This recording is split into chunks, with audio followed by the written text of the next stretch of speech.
Oke, selamat pagi teman-teman. Ayo kita mulai ibadahnya pada pagi Pagi. yang cerah ini. Selamat Oke, pagi. pagi guys. Nah, tema kita hari ini adalah My Life Journey. Yang hari ini akan melayani kita dalam pembawaan firman adalah Ibu Lindawati Wismanto. Halo Bu. Halo. Oke, sebelum kita mulai, mari kita berdoa. Selamat pagi Bapak. Terima kasih karena Engkau telah menghubungkan kami pada hari ini secara online. Kalau sebentar lagi kami akan memulai ibadah, kami akan mulai memuji-Mu. Tuhan tolong berkatilah ibadah ini dari awal hingga akhir ya Tuhan. Begitu juga Bu Linda yang akan membawakan firman buat kita semua ya Tuhan. Terima kasih Tuhan. Doa ini kami serahkan hanya di dalam nama Tuhan Yesus. Amin. Amin. Oke teman-teman, sebelum kita mulai, aku mau ngajak teman-teman buat open kamera yuk, yang bisa, yang mungkin. Ayo kita open kamera biar enak lah, nggak lihat kayak kotak-kotak ini aja. Oke. Mungkin sebelum kita mulai ibadah, kita bakal ada sesi praise and worship dulu. Mungkin Teh Sheni bisa minta tolong.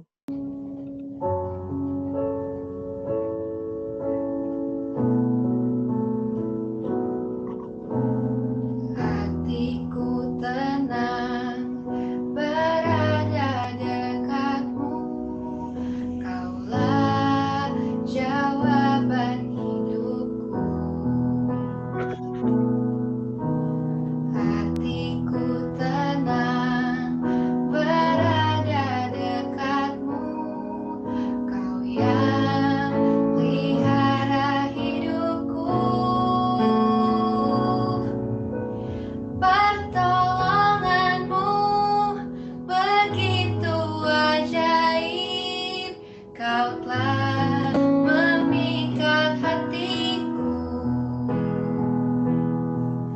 Di saat aku tak sanggup lagi, di situ tanganmu bekerja.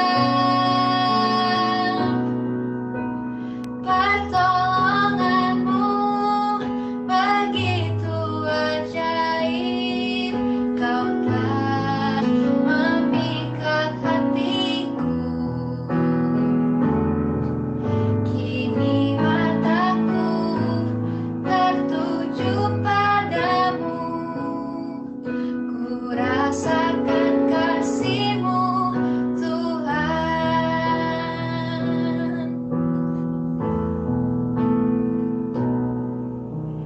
Hatiku tenang berada dekatmu, Kaulah jawaban hidupku.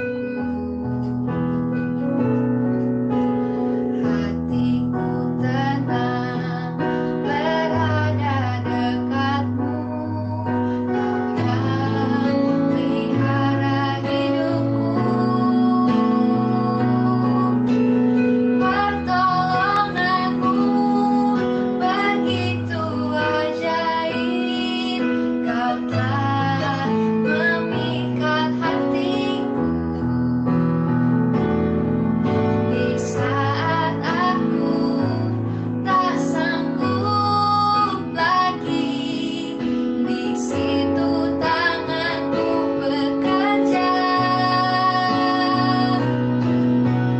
Pertolonganmu begitu ajaib, Kau telah memikat hatiku. Kini mataku tertuju padamu, ku rasakan kasih-Mu, Tuhan. Kini mataku tertuju padamu, ku rasakan kasih-Mu, Tuhan.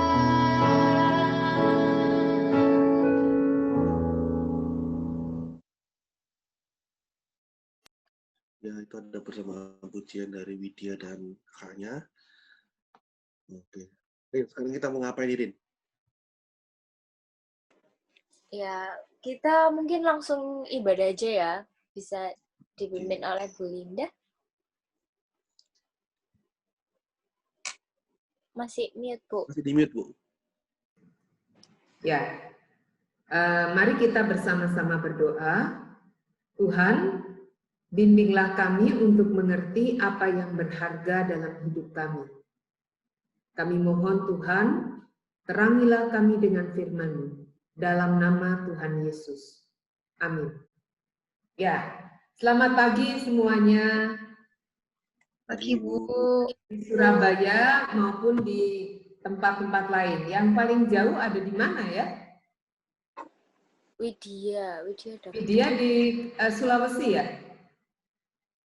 Palu, Bu, sama Oh, Misha. Palu ya, Sulawesi Tengah. Widya paling jauh ya. Ada lagi mungkin yang di Jakarta barangkali? Nggak ada. Hanya Widya yang di luar kota. Ya, kalau ada yang bergabung dari luar kota ya, mungkin ini. Nah, kita akan bersama-sama merenungkan satu tema. Ya, saya share screen dulu, tuh kok hilang. Sorry. Bentar ya.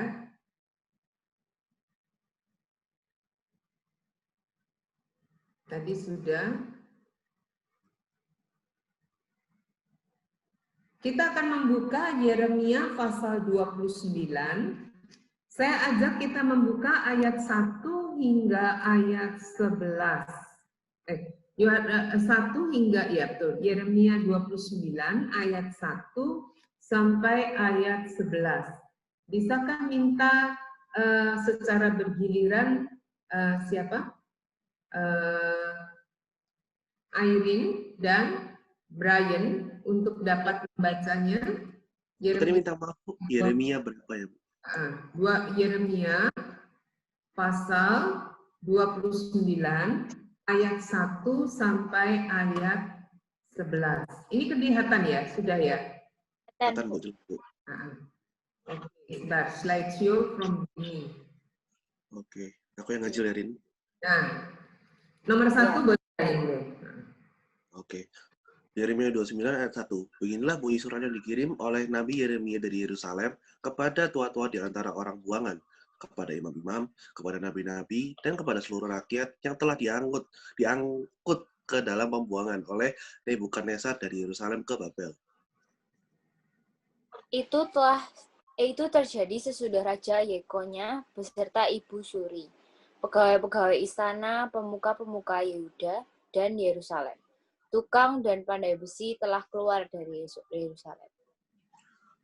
Surat itu dikirim dengan perantaraan Elasa bin Safan dan Gemaria bin Hilkiah yang diutus oleh Sedekia, Raja Yehuda ke Babel, kepada Nebukadnezar, Raja Babel. Bunyinya, Beginilah firman Tuhan semesta alam, Allah Israel, kepada semua orang buangan yang diangkut ke dalam pembuangan dari Yerusalem ke Babel. dirikanlah rumah untuk kamu diami, buatlah kebun untuk kamu nikmati hasilnya.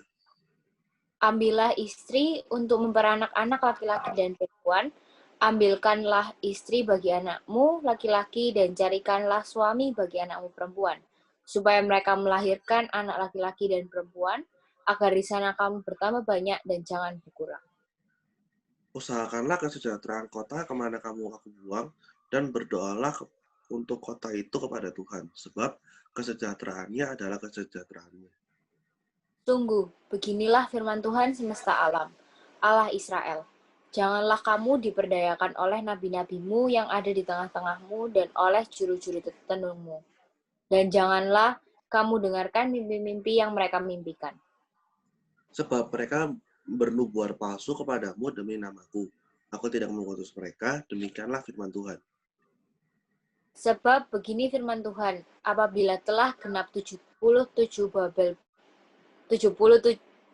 tahun bagi Babel, barulah aku memperhatikan kamu.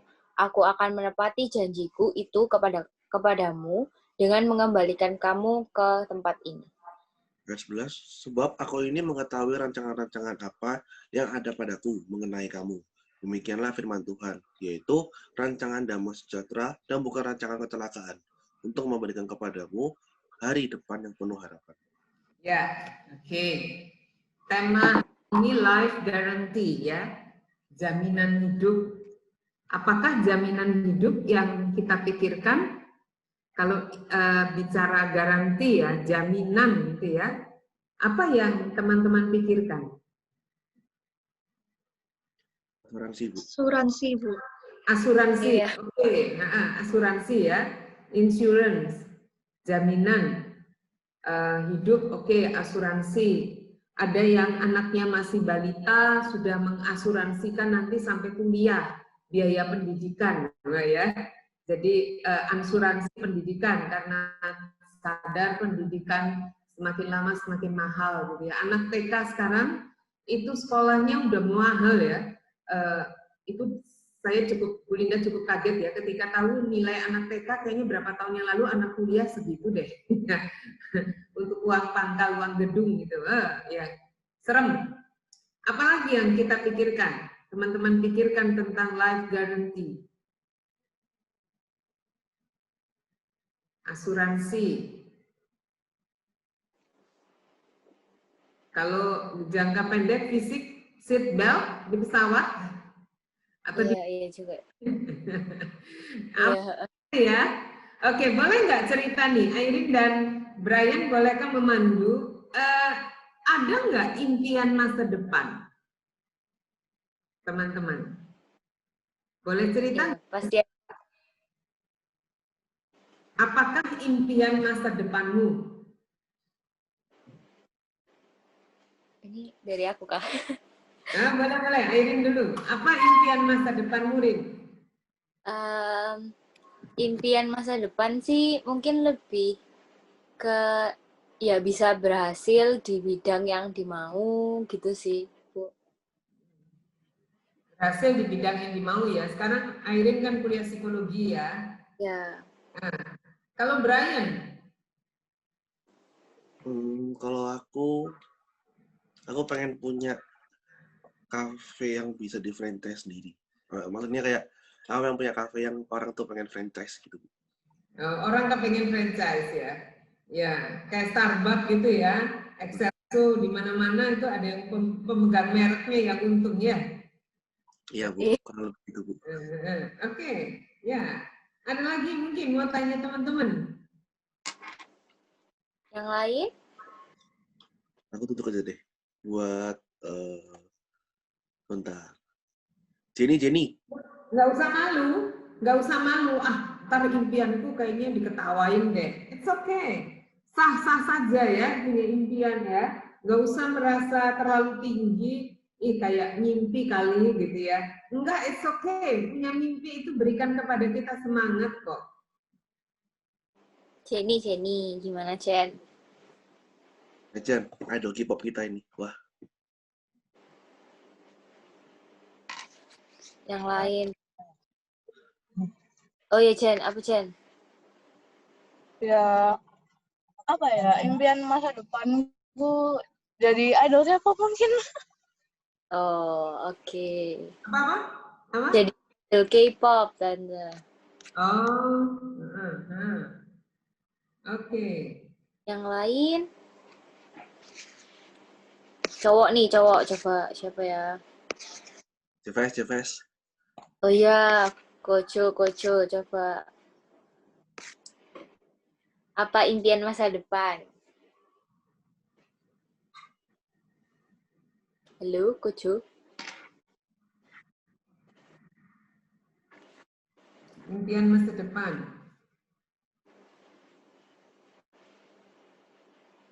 Mungkin saya dulu, Bu. Ya. Ini Sheni, Bu. Sheni.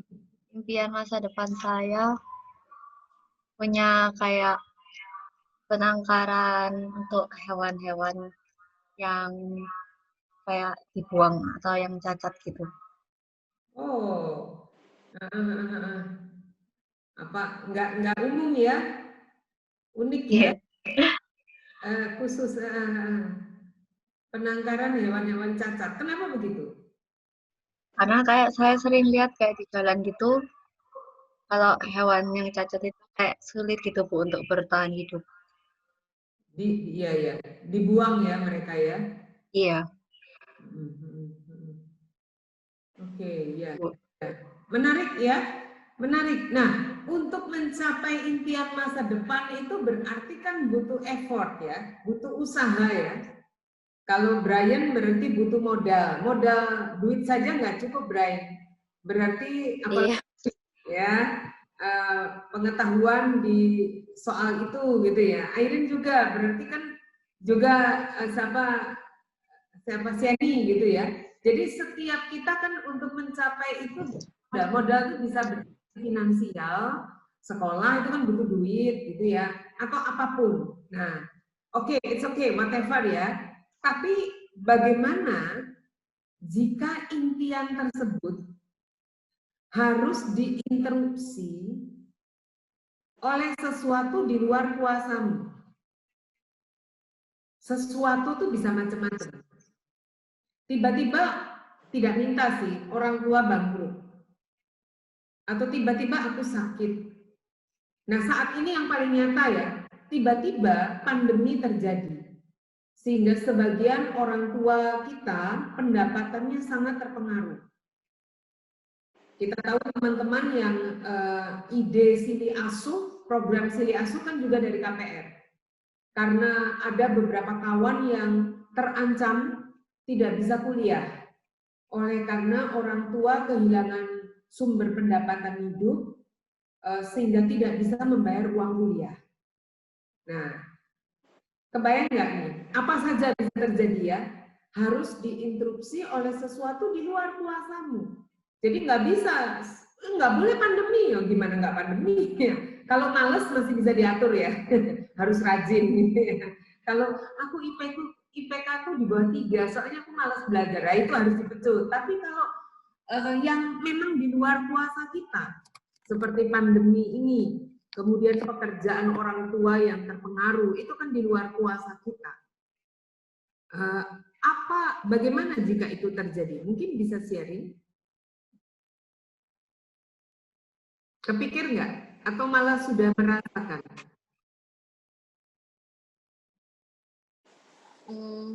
Kalau dari saya sih belum terpikir. Cuman memang sempat ada kayak ketakutan gitu Bu. Kayak gimana ya nanti bakal berhasil apa enggak, kuliahnya bakal selesai apa enggak, itu pasti ada sih Bu. Cuman kalau dari saya mungkin kalau misalnya emang bakal misalnya nantinya terinterupsi gitu, ya berarti itu nggak tahu sih, saya mikirnya salah satu jalan Tuhan buat ya entah saya belajar dari hal itu gitu Bu. Oke. Jadi untuk kedepannya lebih baik gitu. Oke, terima kasih. Mungkin Siani dan Brian atau teman lain? Ya kalau dari aku sih, ya pasti bersama-sama Tuhan dan minta kayak pertolongan dari Tuhan. Tapi kalau aku udah bolak-balik kepikiran gitu, karena aku kan sering mikir-mikir yang masa depan gini. Nah terus, ya makanya aku pasti kepikiran waktu itu, ya mau gak mau harus fight. Misalnya aku udah buka, terus ada pandemi lagi, virus lain gitu. Ya aku harus bisa nyesuaiin diri gitu loh. Gimana caranya kita survive dari keadaan. Jangan sampai keadaan yang mempengaruhi kita, tapi kita yang harus mempengaruhi keadaan itu. Kalau aku sih gitu. Oke. Justru kita harus mempengaruhi keadaan. Ini kayak orang-orang yang jualan kopi itu sekarang modelnya apa? Pakai tumbler. Ya, pakai apa? Pakai botol ya. Isi 500 mili gitu. Suatu saat waktu syuting ibadah online di gereja ya, hari Minggu ada seorang kawan yang ultah. Siapa ya? Richard kali ya, Richard Pangalila yang ultah. Loh kok ada kopi itu, kayaknya ditembak sama teman-teman nih, suruh ditodong, suruh beli gitu ya. Atau atau ini memang sukarela, jadi kirim gitu ya. Jadi kan biasa atau 500 mil, tapi saya sudah tahu tuh ya. Bu Dina udah tahu dari media bahwa sekarang kalau kopi orang susah untuk datang beli sambil nongkrong, maka nggak apa-apa beli bawa pulang. Nah itu yang 500 mili atau berapa tuh? 500 mili atau 1 liter gitu ya. Itu upaya untuk bertahan gitu ya. Oke, menarik ya. Nah, Siani mungkin mau menyampaikan juga? Kalau saya mungkin hampir sama dengan Airin, Bu. Jadi kalau seandainya ada interupsi di tengah jalan, ya mungkin Tuhan mau menunjukkan satu jalan yang lain yang sesuai sama kehendak Tuhan gitu. Ya, ya. Oke, bagus ya. Oke, kita tahan dulu ya. Atau ada teman yang mau nambahin? Belum. Oke, kita mau lihat. Kalau saya mau ajak ya, kalian teman-teman membayangkan kita adalah anak remaja atau pemuda yang hidup di zaman Yeremia menuliskan kitab ini. Ya tentu pada saat itu kalau kita jadi anak remaja atau pemuda tidak punya impian buka kafe gitu ya. Kenapa? Belum ada itu Brian, gagasan itu. Tapi kalau penangkaran hewan kali sudah bisa dibayangkan, ada juga ya. Atau menjadi yang terbaik di bidangnya, it's okay, itu masih wajar ya. Pokoknya bayangkanlah kita berada dalam situasi sebagai anak muda di zaman Yeremia. Apa yang terjadi? Kita lihat ya. Apa sebenarnya yang terjadi pada masa itu? Kita mau lihat bacaan tadi itu harus kita pahami dalam sebuah konteks atau zaman. Apa yang terjadi? Pertama, kita harus tahu dulu, Yeremia itu seorang nabi. Dia menjadi nabi diutus Tuhan dan memulai karyanya sebagai nabi pada tahun ke-13 pemerintahan Raja Yosia. Raja Yosia ini raja yang baik, ya. Dia memimpin reformasi atau apa ya, kebangunan rohani dalam hidup spiritualitas umat pada saat ditemukan gulungan kitab Taurat. Nah, tapi kemudian Yosia wafat, ya. Jadi ini tentang Yosia. Tapi Nabi Yeremia ini jadi nabi 40 tahun, panjang banget. Dan jangan bayangkan pada masa itu jadi nabi itu enak. Kalau zaman sekarang keren kayaknya, wah itu ya. Meskipun agak ragu saya kalau orang yang bilang nabi itu tenanan apa enggak gitu ya. Banyak orang yang ngaku-ngaku, ya. Tapi pada masa itu jadi nabi itu sesuatu yang berat. Karena mereka, nabi, itu memiliki tugas menyampaikan pesan Tuhan kepada umat. Nah masalahnya pesan Tuhan seringkali disampaikan itu tidak menyenangkan. Bukan sesuatu yang menyenangkan umat. Biasanya pesan itu berupa teguran, peringatan, meskipun juga ada janji. Tapi yang nggak enak itu seringkali tidak sesuai dengan harapan dari umat. Karena itu Tuhan utus Nabi untuk ngomong. Jadi kayak Nabi itu kayak interupsi apa yang saat ini sedang terjadi ketika umat terlena, mereka abai, lalu Tuhan utus Nabi untuk bicara. Ngingetin kayak kadang-kadang jewer gitu ya. Nah, dia, ini panjang ya, dia bernubuat di masa pemerintahan 5 raja Yehuda. Di sini kita lihat di zaman Yosia, Yoas itu juga sering di sini disebut Yekonya ya. Yoas sama Yekonya itu sama. Yoyakim dan Zedekia. Siapa mereka nanti kita lihat sebentar. Pertama, Yosia. Yosia ini tadi sudah saya sampaikan dia seorang raja yang baik. Tapi sayangnya dia terbunuh di Megido oleh tentara Firaun Neko. Pada masa Yosia memerintah, itu kekuatan yang saat itu berkuasa adalah Mesir. Kita tahu Mesir memanggil rajanya sebagai Firaun. Dan Firaun yang memerintah namanya Neko. Nah, pada saat itu mulai muncul kekuatan baru, yaitu Babel. Nah, Yoas menggantikan bapaknya si Yosia, tapi karena dia dianggap pro Babel, maka Firaun Neko membawanya ke Mesir. Jadi dia disandera. Paham ya? Lalu mengangkat Yoyakim sebagai raja untuk mengamankan kepentingan Mesir. Ya, untuk mengamankan kepentingan Mesir. Jadi Yoyakim ini dipandang raja bonekanya Mesir. Karena Yoahas itu dianggap lebih pro Babel. Pada saat itu memang Babel menjadi kekuatan yang baru muncul. Sehingga bisa dibayangkan Israel, oh ya perlu tahu teman-teman ya, pada masa itu kejayaan Daud dan Salomo itu sudah habis. Karena anak-anak Salomo membuat perpecahan dalam kerajaan mereka. Ini generasi berikutnya. Ya, jadi mereka sudah terpecah-pecah. Nah, kemudian Yoyakim, nah ini catatan Yoyakim. Yoyakim ini pro Mesir. Dia menjadi raja boneka Mesir. Dan dia sangat membenci Yeremia. Mengapa demikian nanti saya jelaskan. Dia termasuk upaya dia membungkam Yeremia dengan cara memusnahkan kitab yang ditulis oleh Yeremia.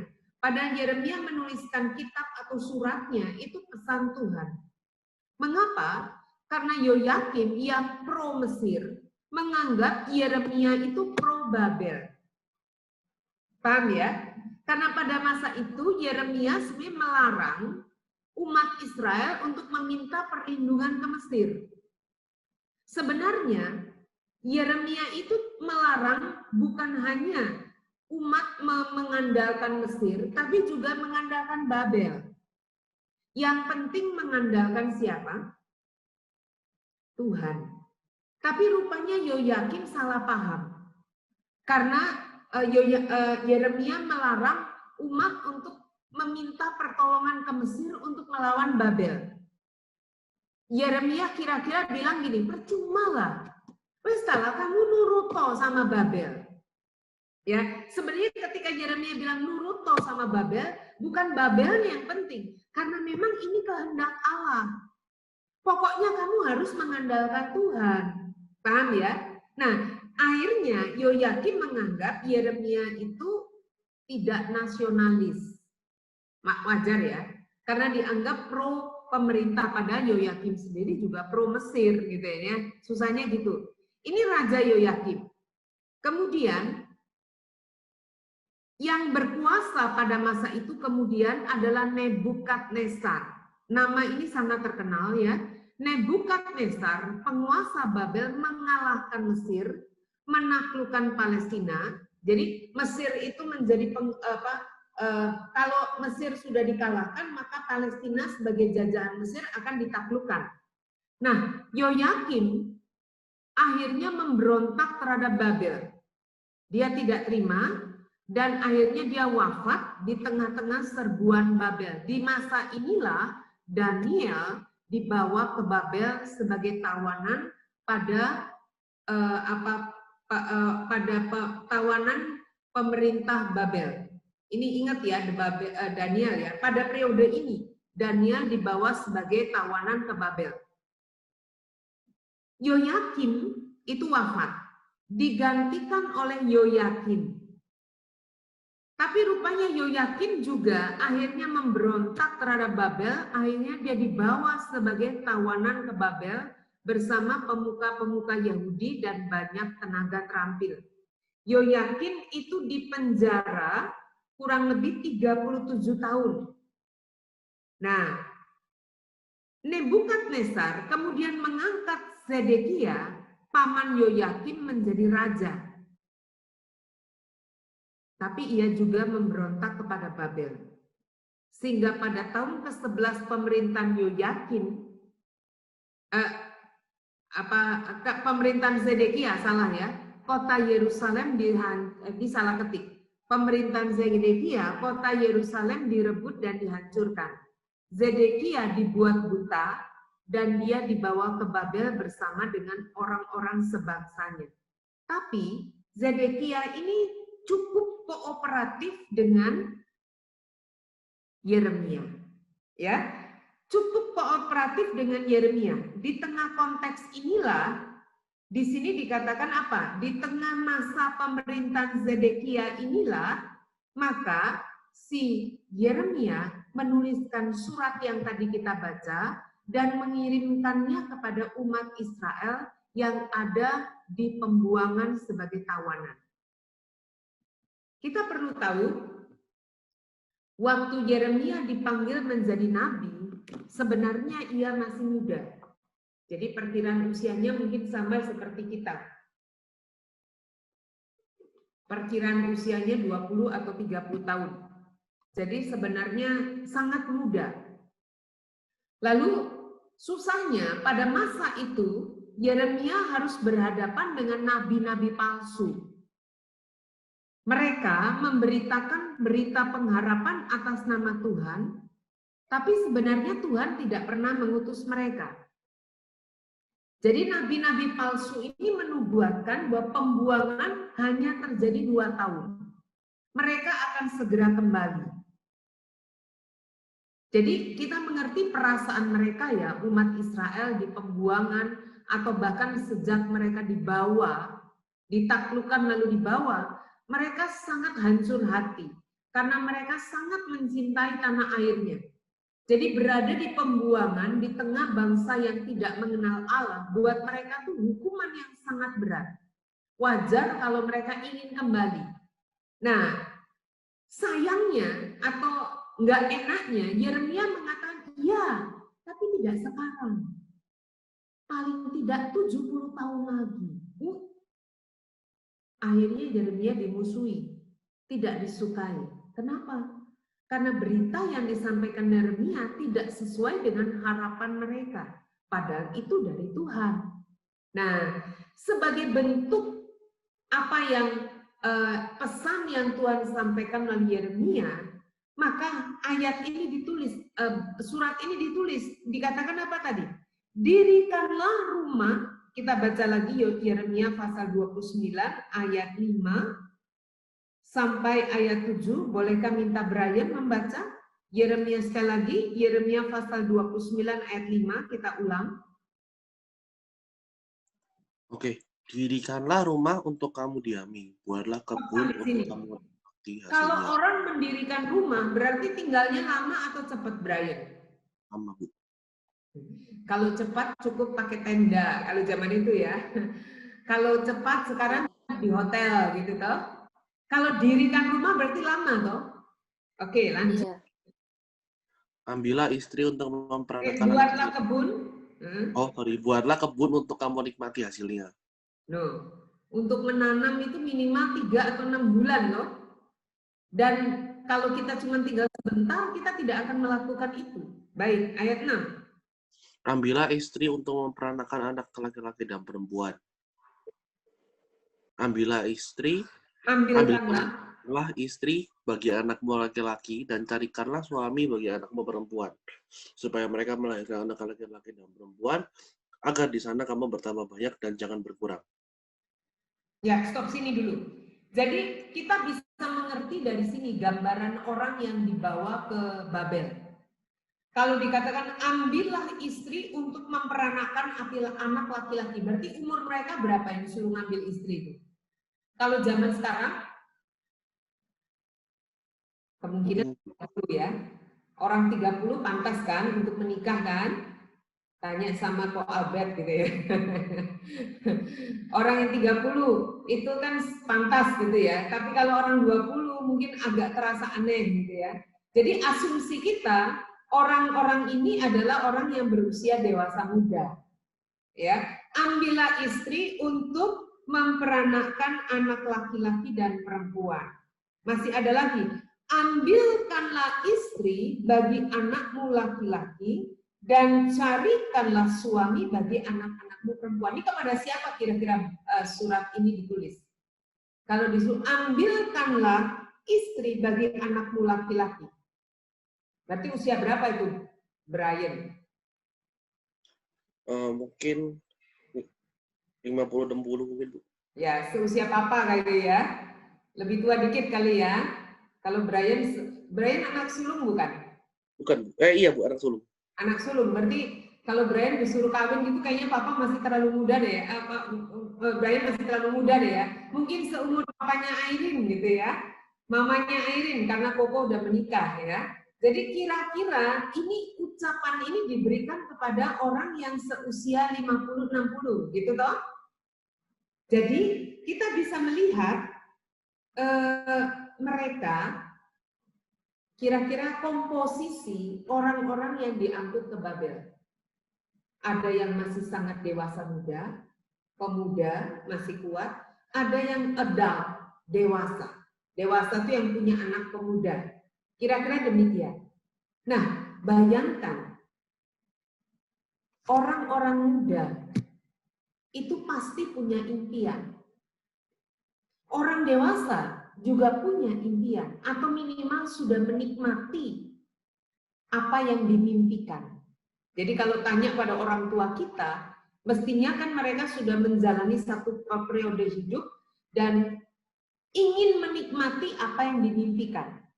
Kalau yang masih muda seusia saudara, seusia kamu, berarti ingin meraih impian.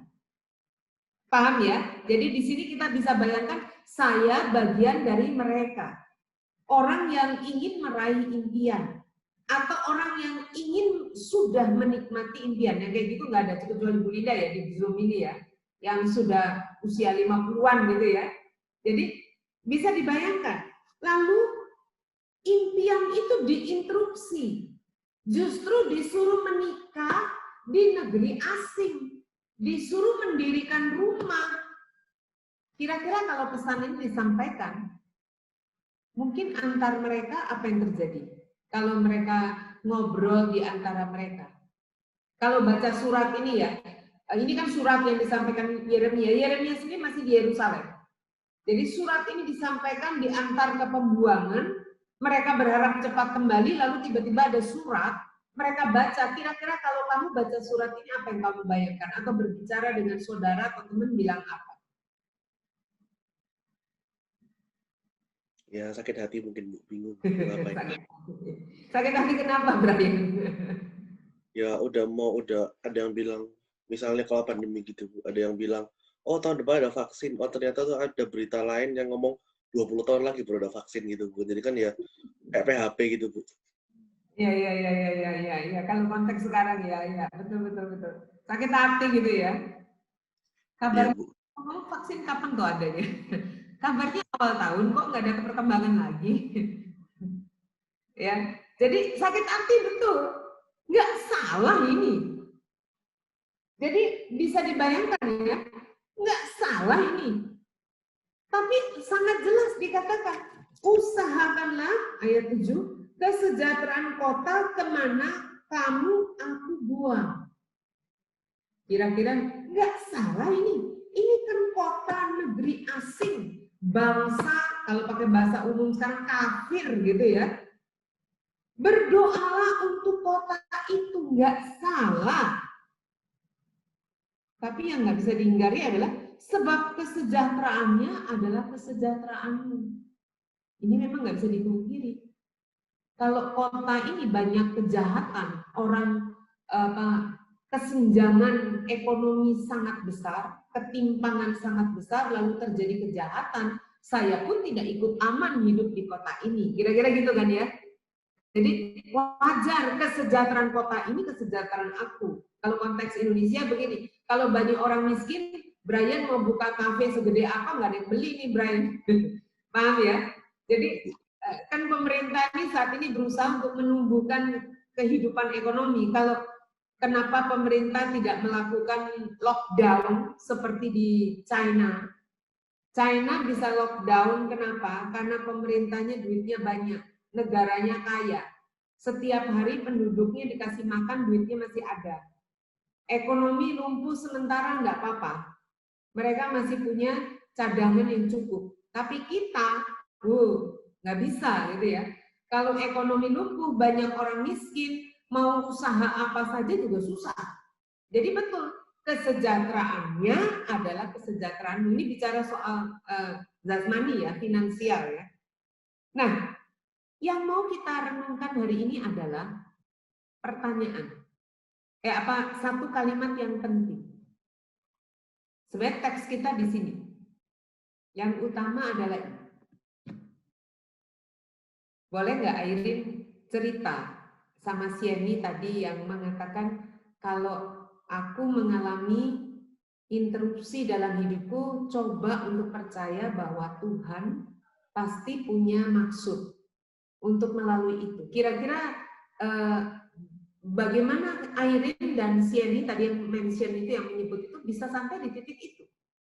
Apakah ada pengalaman-pengalaman hidup yang membuat, atau apa yang Sieni baca, Airin baca atau lihat dari orang lain sampai di titik itu? Atau apa yang menyebabkan bisa sampai di titik itu? Mungkin dari saya dulu, Bu. Ya, boleh, boleh. Kalau saya, apa ya, mungkin ya memang benar, Bu. Melalui pengalaman hidup itu saya melihat kalau sebenarnya dalam hidup itu nggak ada satu hal pun yang kita bisa kendalikan. Gitu. Hmm.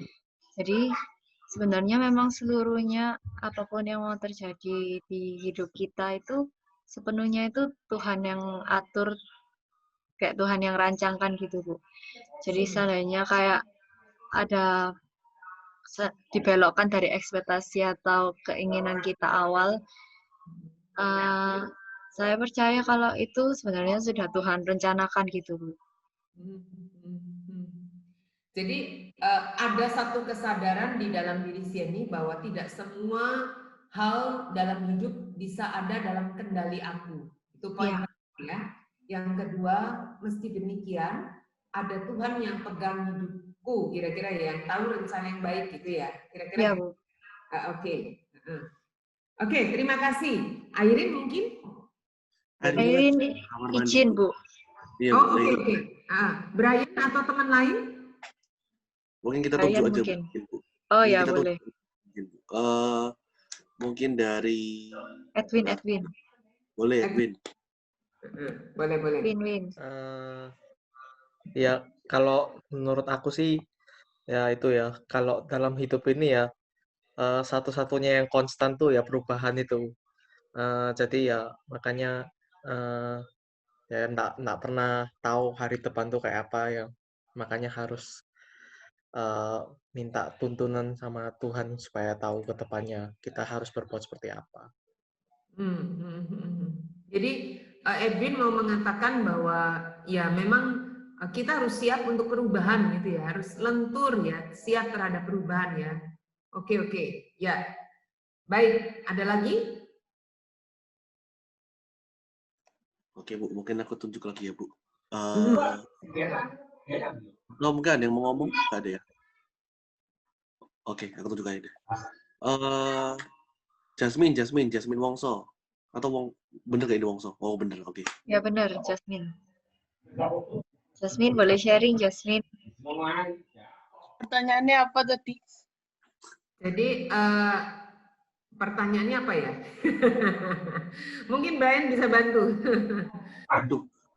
Kalau itu loh, tadi Bu Linda tanya kalau seandainya dalam hidup Jasmine itu ada perubahan-perubahan yang terjadi, terus kayak Jasmine ternyata nggak bisa mencapai keinginan awalnya gitu, kayak ada perubahan-perubahan terjadi, terus Jasmine itu bakal menanggapinya itu bagaimana gitu? Kalau aku ya, aku tuh selalu mikir kayak kita hidup itu dalam kendalinya Tuhan. Kalau misalnya kalau Tuhan ngomong, oh jangan dulu ya, berarti ikut kata-katanya Tuhan aja. Berarti kayak memang Tuhan bukan nempatin kita buat di sana gitu. Oke. Jasmine bisa berkata seperti itu apa pernah punya satu pengalaman gitu, Jasmine? Pengalaman mungkin belum ya. Tapi so far Jasmine ya, yakin. Yakin, terus harus doa terus biar tahu. Oke, thank you, Jasmine. Ya. Keren ya jawabannya, terima kasih. Oke, kita tahan dulu ya.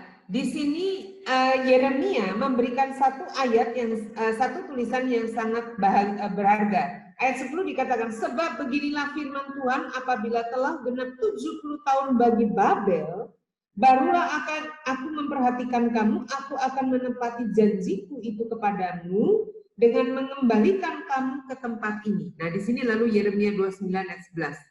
Sebab aku ini mengetahui rancangan-rancangan apa yang ada padaku mengenai kamu.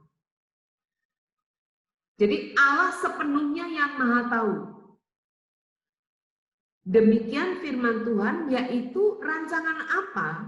Rancangan damai sejahtera. Ini penting. Apa sih damai sejahtera itu? Kalau kita lihat dalam bahasa Ibrani-nya, dan kita sering mengucapkan shalom gitu ya. Shalom itu bukan sekedar kayak sapaan selamat pagi biar keren karena sana punya assalamualaikum, kita punya shalom.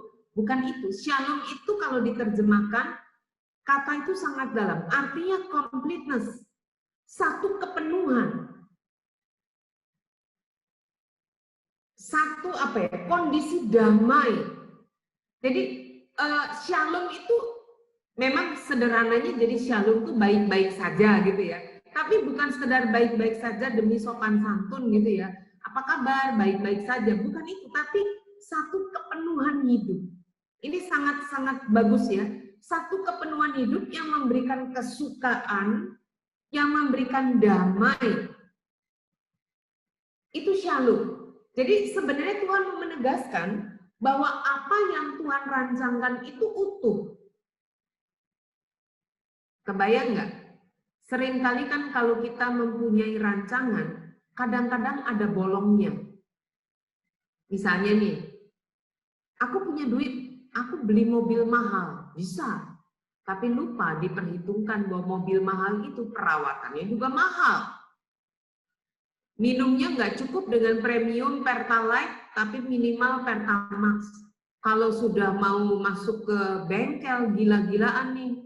Jadi perawatan juga mahal. Kata orang Jawa bilang, ono rego, ono rupo. Gitu ya. Bisa beli mobil, tapi so what setelah itu perawatannya seperti apa? Itu satu.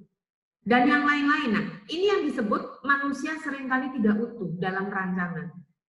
Ini contoh. Contoh lain apa ya? Mungkin teman-teman bisa kasih contoh. Aku suka kuliah DKV. Aku suka gambar, oke.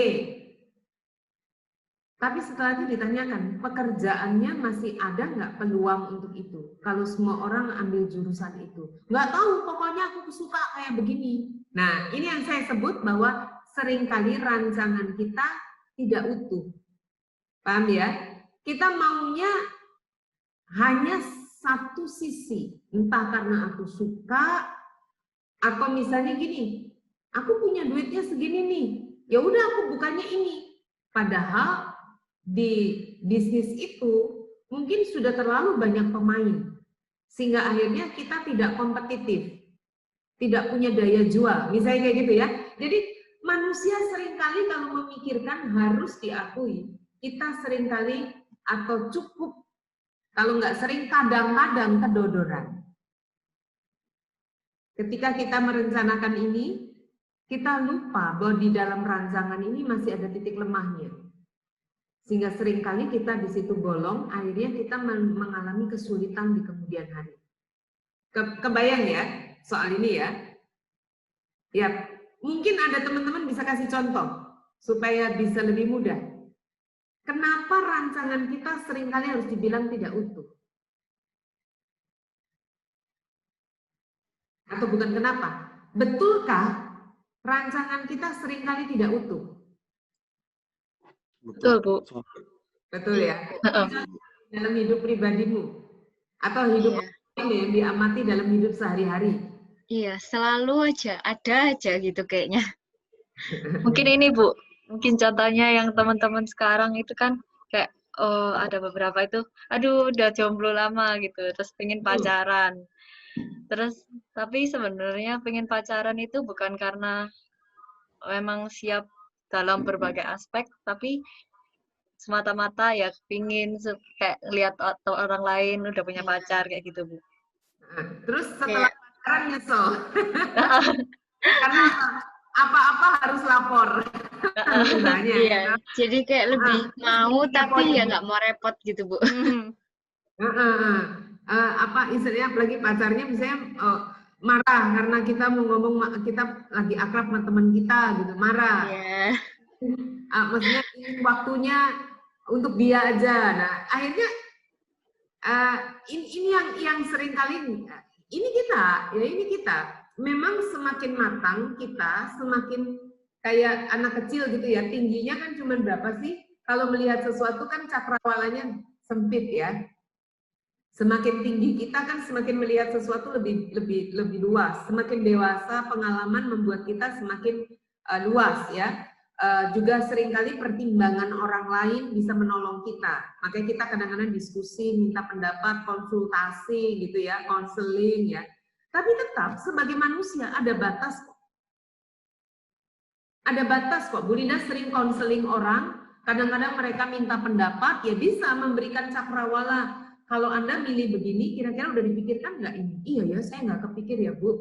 Oke, pikirkan itu, kalau ini gimana menurutmu? Apakah ini? Itu sudah sih, tapi saya nggak kebayang kalau gini. Oke, tapi ada satu titik atau bahkan banyak titik yang tak seorang pun tahu. Who knows? Karena kita manusia. Contoh aja, kalau kamu mau tanya, kapan kita bisa ibadah onsite? Tanya sama Ko Albert, tanya sama Kak Keti, tanya sama Bu Linda, kita nggak tahu. Dalam pengertian apa? Sekarang setiap pekan, Satgas COVID, tim reopening church, majelis memeriksa yang namanya web resminya pemerintah yang dirilis untuk mengerti kondisi Surabaya saat ini apa. Sampai ke pekan kemarin, sampai pekan yang terakhir ini update-nya masih zona oranye. Jadi kalau rekaman ibadah online, seringkali tanya, ini kapan ya kita nggak rekaman ibadah online tapi streaming? Nggak ada yang tahu. Situasi kita nggak ada yang tahu. Ini keterbatasan kita sebagai manusia. Harus diakui. Presiden pun mungkin nggak tahu. Orang nomor 1 di negeri ini ya. Mungkin ada pertimbangan-pertimbangan dari segi orang ahli. Bisa membaca grafik, ya, bisa membaca grafik, membaca tren, bisa, ya. Seperti halnya teman-teman yang mengerti keuangan, gitu, ya. Ada yang disebut apa ya, analis keuangan atau manajer keuangan, ya, financial management itu kan mungkin bisa membaca. Kuliah-kuliah itu kan diajarkan gitu ya. Tapi tetap ada faktor yang disebut kalau dokter bilang faktor X. Kalau orang yang sakit serius itu kan, dokter kemungkinan saya sembuh berapa persen? Ya, 70%. Tapi 30% itu faktor dari Tuhan. Ya, tetap. Nah, ini yang melegakan adalah ketika Tuhan justru mengatakan apa? Aku tahu rancangan yang ada pada kamu. Dan rancangan yang aku siapkan untuk kamu, rancangan damai sejahtera.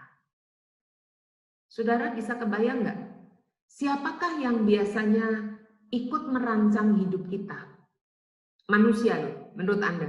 Menurut kamu, siapa yang ikut merancang hidup kita? Yang terlibat dalam perencanaan hidup kita? Dari kita kecil, dari kita lahir. Orang tua, Bu. Orang tua kalau kita agak gede, kakak kita juga mungkin ya. Kalau kakak kita beda usia sama kita, mungkin ikut juga bantu orang tua. Mah, adik itu jangan diarahkan sekolah sana. Oh, aku tuh udah tahu gini, ikut dah ya. Kenapa merancangkan? Kenapa nggak tetangga? Tetangga nggak ada kenang-mengenangnya sama hidup kita toh? Iya, karena nggak kenal, Bu. Nggak kenal kenal. dalam. Tapi temenmu kenapa nggak ikut merancangkan padahal kenal? Soalnya nggak berpengaruh di hidup kita mungkin, Bu.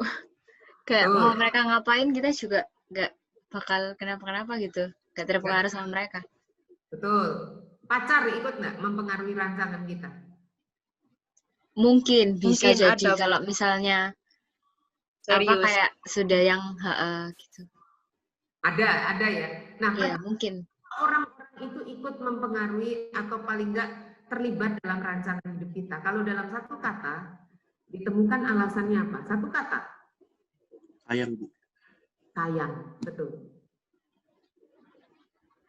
Ada nggak orang anak yang orang tuanya nggak ikut merancang hidupnya? Ada.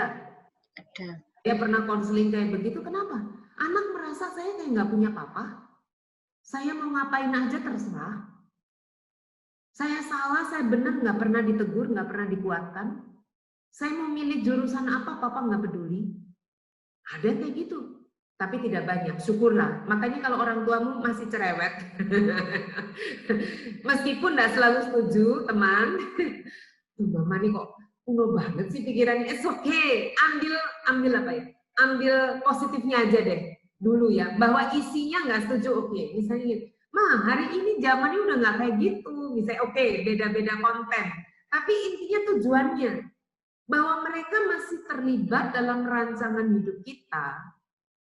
Dari kita kecil, terlepas dari mereka tidak sempurna, bisa salah, tapi ambil intinya apa? Karena mereka sayang. Bayangin, Tuhan terlibat dalam rancangan hidup kita. Apa dong yang kita mau bilang? Tuhan sayang. Betul. Apa bedanya sama orang tua kita, sama kakak kita, sama pacar kita? Tetap mereka terbatas. Betul nggak? Tetap mereka terbatas. Mereka terbatas dalam pengetahuan, mereka tidak tahu apa yang terjadi di depan. Mereka tetap terbatas dengan diri mereka, kadang-kadang mungkin ada ambisi mereka yang terselip. Ada tuh anak yang kuliah kedokteran karena mama papanya dulu nggak bisa kuliah kedokteran, nggak jadi dokter, anaknya dijadikan dokter. Tapi setelah lulus dikasih ijazahnya ke papanya, no Pak, terus dia kerja bisnis ya. Ya, ada yang kayak gitu. Jadi rupanya si papa punya obsesi nggak kesampaian. Itu sisi lemahnya seorang manusia. Terbatas pengetahuan, terbatas dalam pengendalian diri juga. Itu papa juga nggak bisa mengendalikan harapannya sendiri ya. Terlepas dari semua kelemahan itu, kita punya Tuhan yang tidak terbatas. Ini yang melegakan. Rancangan damai sejahtera. Kepenuhan hidup kita. Jadi kepenuhan itu bukan sekedar gini, oh pokoknya aku kuliah lalu bisa kerja dapat duit kaya. Apakah kaya satu-satunya dan itu cukup? Lalu kenapa banyak orang kaya yang stres, depresi? Michael Jackson sekaya apa dia? Britney Spears kaya apa dia? Kenapa dia stres? Harus ngobat. Berarti kekayaan aja nggak cukup. Itu belum bisa dibilang utuh. Orang bilang apa? Butuh jasmani, rohani, psikologis gitu ya. Nah, jadi yang bisa diberikan Tuhan itu utuh. Rancangan damai sejahtera. Untuk memberikan kepadamu hari depan yang penuh harapan. Kita harus pegang ini. Pegang ini dulu. Bahwa yang Tuhan mau adalah rancangan damai sejahtera. Utuh sebagai diri aku. Mungkin hari ini kita diinterupsi oleh pandemi sehingga kita harus sekolah kita tidak lancar. Sehingga kita harus kreatif juga bagaimana kita memikirkan ada sumber pendapatan untuk berpikir bagaimana saya menggunakan popularitasku di IG. Wah ya, mungkin aku jadi apa istilah? Kalau kerja di IG itu apa?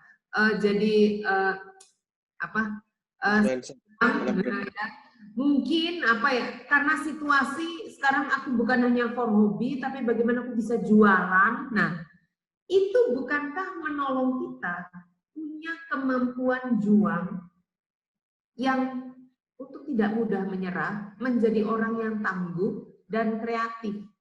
Kalau selama ini cuman kita nggak minta duit datang, sekarang saya harus berjuang demi kuliah saya, demi masa depan saya. Ini contoh ya, mungkin bentuknya bisa macam-macam. Apa yang terjadi dengan umat Israel di Babel? Orang Yehuda di Babel. Saudara, itu yang terjadi. Mereka karena di negeri asing, mereka harus menampakkan sesuatu yang istimewa agar mereka bisa hidup. Contoh, Daniel, Sadrah, Meshach, Abednego. Kenapa mereka dipilih untuk bekerja di istana? Mereka tidak ecek-ecek. Mereka menunjukkan prestasi kerja yang istimewa. Karena mereka sadar mereka minoritas istilahnya ya. Mereka hanyalah orang buangan. Kalau tidak menampakkan sesuatu dengan kerja keras, dengan kesungguhan hati, mereka dilindas. Emang lu siapa? Mungkin gitu ya. Orang Babel pun tidak akan memandang mereka. Tidak akan memberikan kesempatan buat mereka untuk bekerja. Jadi, itu melatih daya juang mereka. Mereka digoncang seperti anak Raja Wali yang berada di zona nyaman, oleh induknya digoncang supaya terbang, ya, supaya sayapnya kuat. Nah, ini yang menarik. Bukan rancangan kecelakaan untuk memberikan kepadamu hari depan yang penuh harapan. Damai sejahtera. Jadi yang kita butuhkan apa? Pengharapan di tengah kegelapan. Ini menarik ya. Ini sebuah catatan dalam Yeremia untuk kita tahu ya. Yeremia 32 ayat 1 sampai 8 dikatakan, nanti bisa dibaca sendiri. Ketika pengepungan kota Anatot, ketika pengepungan terjadi, Yeremia pasal 32 dikatakan, pada waktu tentara Raja Babel mengepung Yerusalem, apa yang terjadi? Tuhan menyuruh Yeremia membeli sebidang tanah milik kerabatnya di Anatot. Jadi pada masa itu berlaku hukum begini, kalau ada seorang kerabat atau saudara bangkrut, lalu dia butuh tanahnya untuk menjadi jaminan atau digadaikan atau dijual, yang berhak membeli pertama, yang patut membeli untuk menolong saudara itu adalah saudaranya sendiri atau kerabatnya. Nah, tidak ada satupun kerabat yang mau menolong. Lalu mereka sedang berada dalam kesulitan loh. Kayak sekarang pandemi ini, siapa yang mau beli apa? Misalnya beli properti, duit juga nggak ada ya. Seperti kalau mau perang, jual rumah, takut kok orang pada ngungsi kok. Ini juga gitu. Waktu pengepungan Yerusalem, siapa mau beli sebidang tanah? Tapi Yeremia membeli. Dengan cara demikian dia mau menunjukkan bahwa apa? Lalu setelah membeli, surat-surat pembelian itu ditaruh di dalam tanah. Zaman dulu kayak gitu, belum ada SDB ya, Safety Deposit Box. Di tanah apa? Artinya apa? Nanti meskipun terjadi pengepungan, suatu saat mereka akan kembali dan dipulihkan. Jadi ini sebuah pesan yang luar biasa. Yang Yeremia, dia bukan hanya ngomong, tapi dia mengimani dan dia memberikan bukti kepada umat. Ini yang terjadi. Nah, jadi yang dibutuhkan sebenarnya apa dalam situasi ketika kita mengalami interupsi, ketika kita tidak yakin akan masa depan kita? Bagaimana saya bisa mengatakan hidupku ada garantinya? Apa yang dibutuhkan? Menurut teman-teman apa? Doa, Bu. Doa, oke. Baik. Percaya sama Tuhan, Bu. Percaya sama Tuhan, oke, baik. Berserah penuh, Bu. Berserah penuh, oke. Ya.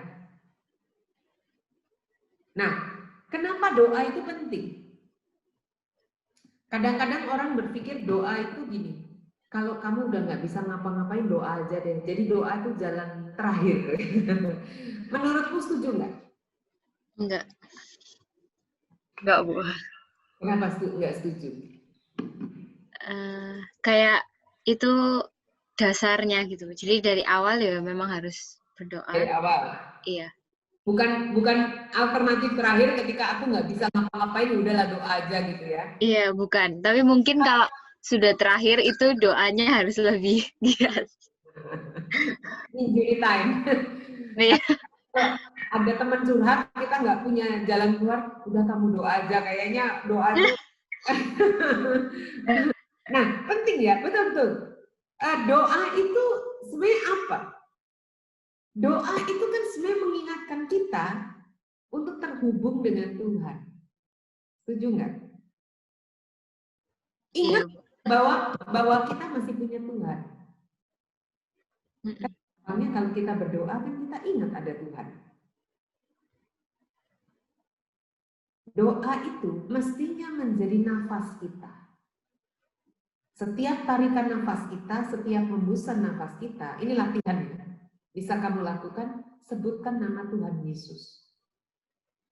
Itu pun doa. Karena doa adalah pengingat kita bahwa kita nggak sendiri. Ada Tuhan loh dalam hidup kita. Dan karena itu saya juga nggak main-main gitu ya. Saya nggak ngawur gitu ya. Saya nggak akan merugikan orang lain karena saya ingat ada Tuhan dalam hidup saya. Jadi hidup bergaul dengan Allah itu doa.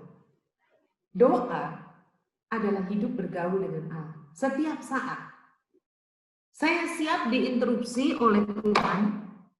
Seperti kalau handphone kita, mobile kita nyalakan perangkat wifi-nya atau perangkat mobile datanya, koneksi internetnya, saya siap anytime saya diinterupsi, ditelepon. Tentu Tuhan tidak nelpon, tapi mesti ditegur, diingatkan dalam hati saya. Saya terhubung selalu dengan dia, kayak gadget kita ini. Hidup bergaul dengan Allah. Setiap saya bisa telepon dalam emergency call, kira-kira gitu. Inilah yang membuat kita bisa percaya. Bisa nggak kamu percaya sama orang yang baru kenal? Yang baru ngomong beberapa waktu saja? Nggak bisa kan? Enggak. Bisa percaya, bisa gini nih. Ada temen ya, ngasih tahu, kamu tahu nggak, Airin tuh kayak gitu-gitu. Masa Pak? Iya, dia tuh ngata-ngatain kamu loh, gini. Kayaknya nggak mungkin deh. Aku tuh dari kecil tetanggaan Mak Airin. Aku dari kecil sahabat baik. Dia kayak apa aku tahu. Aku kayak apa dia tahu. Kita tuh loh sudah bergaul dekat. Nah, ngerti ya? Iya. Bergaul dekat membuat kita tidak gampang dihasut. Kita percaya. Apalagi kalau ternyata kita nanya, kamu dikatain, misalnya nih, ketemu Mak Airin, kamu loh, kamu kenal nama ini? Iya, kenal. Kenapa? Kamu dikata-katain, terus tanya, emang kamu percaya? Si Airin tanya gitu sama kita, enggak, aku lebih percaya kamu. Karena aku kenal kamu, bergaul dengan kamu. Paham ya? Jadi, lagi ada data-data yang nggak masuk akal, misalnya gini, itu loh, kemarin aku ketemu Kak Airin lagi makan rujak, terus dia ngata-ngatain kamu. Seumur-umur Airin loh nggak suka rujak, kayak gitu contoh. Ngerti maksudnya ya? Seumur-umur, apaan Airin suka rujak, misalnya kayak gitu. Aku loh tahu, dia tuh kayak apa. Kalau Kak Kety Bu Linda tahu ya, apa dia nggak akan suka gaduh-gaduh. Komen yang ada kacangnya, sate katanya. Terus kalau makan sate nggak suka, sate taichan, sate ponorogo. Misalnya satu saat, itu loh kemarin aku ketemu Kak Kety, kapan Kety suka makan gado-gado? Ngerti maksudnya ya? Jadi ada data yang nggak masuk, nggak make sense. Berarti dia ngebojo ya. Apalagi kalau provokatif gitu ya. Jadi aku percaya karena aku bergaul dengan dia. Nah poinnya di situ. Setiap kali mungkin kita bisa dicobai untuk tuh kalau Tuhan baik, kenapa Tuhan biarkan kamu ngalami ini? Tuh kalau Tuhan baik, kamu percuma kan? Kamu sudah sungguh-sungguh sama Tuhan, ikut berdoa, nggak pakai pokoknya hidup jujur tuh mana? Dihasut oleh pikiran kita yang dikuasai oleh iblis, di pencoba, kita tetap aja seperti Tuhan Yesus. Tetap aja kencang. Kenapa? Karena aku kenal. Kalau bahasa Paulus bilang, aku tahu kepada siapa aku percaya. Dan itulah yang membuat aku bisa taat. Kalau nggak percaya kan kita nggak taat. Dan mengambil bagian dalam rencana Tuhan secara aktif. Jadi orang-orang Yehuda di pembuangan bukan sekedar disuruh berdoa, tapi disuruh juga usahakan kesejahteraan kota. Jadi doa itu bukan hanya pasif. Doa dibarengi, karena saya percaya apa yang saya doakan, maka saya bekerja berdasarkan kepercayaan itu. Mengambil bagian dalam rencana Tuhan secara aktif. Dan yang menarik begini, kalau teman-teman ingat mengapa kisah orang Majus dalam Matius, mungkin kita heran, atau mungkin kita sempat bertanya gini, orang Majus tuh apa mengenalnya sama Yesus ya? Kok kepo banget? Mereka menempuh perjalanan yang beresiko, berbiaya mahal, perjalanan yang penuh bahaya hanya untuk menjumpai bayi Yesus. Emang seberapa pentingnya sih bayi Yesus? Nah, ini menarik ya. Kalau kita gali, kemungkinan orang Majus mengerti tentang Mesias itu karena orang-orang Yahudi di pembuangan ini. Turun-temurun tentu ya. Mereka sih nggak hidup pada zaman ini, tapi turun-temurun pengharapan mesianik itu mereka mengerti dari nenek moyang mereka karena nenek moyang mereka bergaul dengan orang-orang Yahudi ini. Lalu mereka menganggap itu sesuatu yang spesial banget.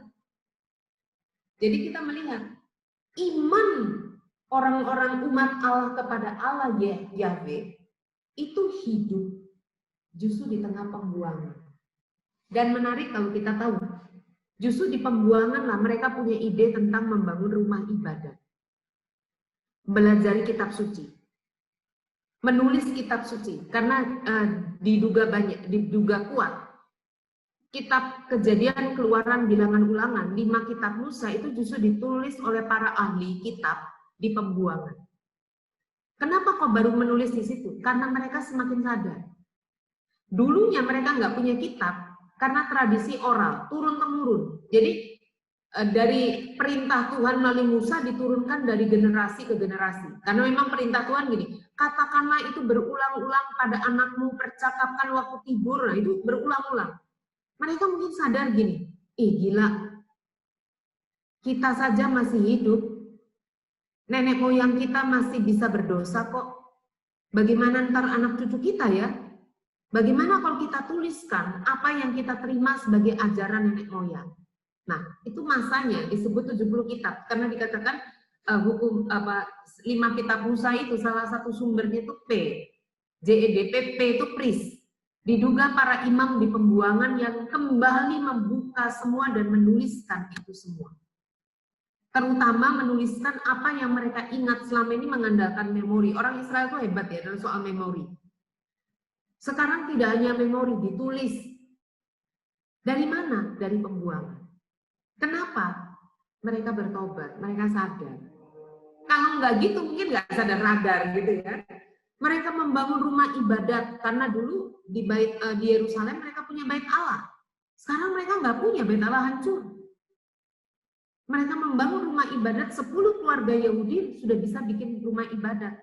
Mereka jadi bertekun rumah ibadat tuh tempat mereka belajar kitab suci.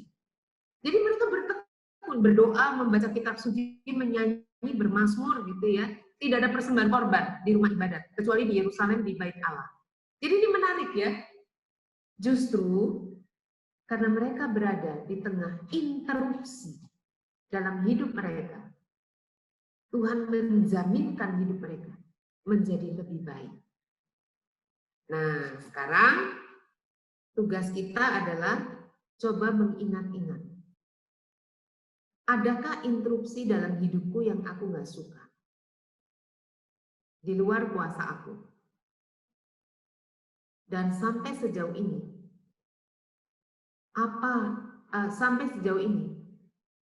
bagaimana interupsi itu telah membawa kebaikan dalam hidup?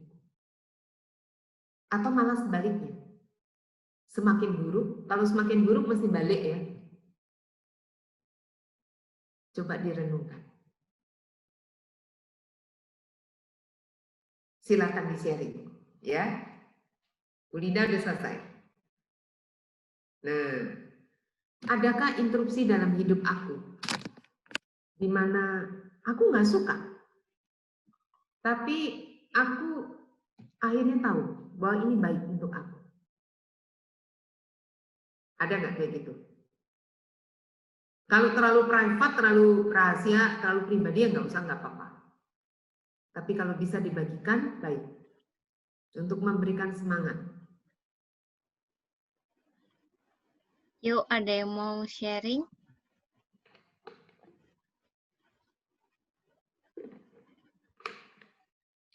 Halo. Aku coba mulai dari aku ya. Sip. Ini apa ya, kayak pengalaman yang baru aja, makanya itu yang paling terpikir ya. Sebenarnya banyak sih kalau dipikir-pikir, banyak interupsi yang kayak kita sampai aduh kok gini, tapi lama-lama tuh kayak oh ya bener ya, kalau misalnya nggak kayak itu aku nggak gini gitu loh. Kadang banyak banget hal-hal yang kayak gitu. Nah, terakhir ini aku tuh hari Sabtu itu sakit. Sakitnya kayak lumayan parah gitu lah ya, benar-benar sampai nggak bisa bangun gitu. 1 hari full, terus minggunya juga nggak membaik, terus minggunya lebih baik tapi masih naik turun, kadang-kadang masih sakit lagi gitu, malamnya nggak enak lagi gitu.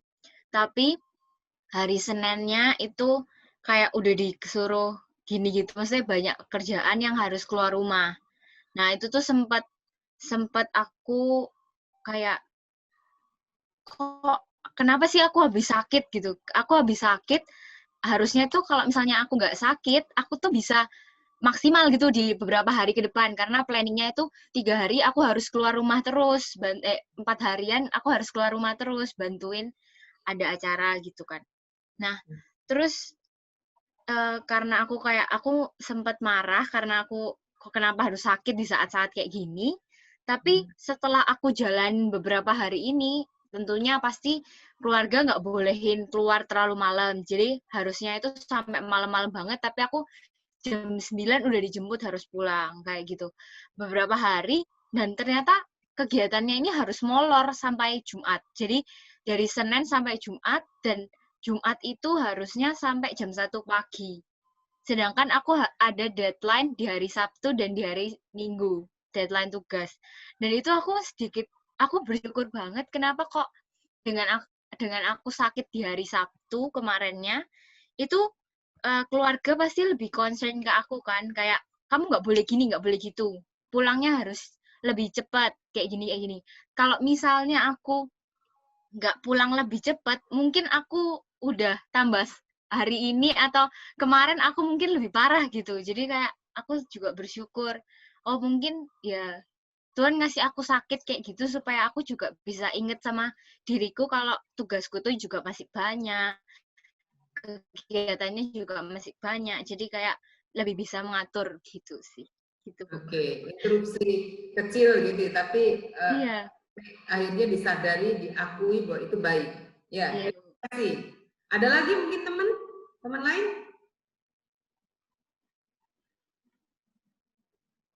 Ya, cerita ya. Waktu masih remaja, biasa kalau waktu remaja itu kan kita mencari identitas diri ya. Saya nggak terlalu happy untuk mengatakan begini.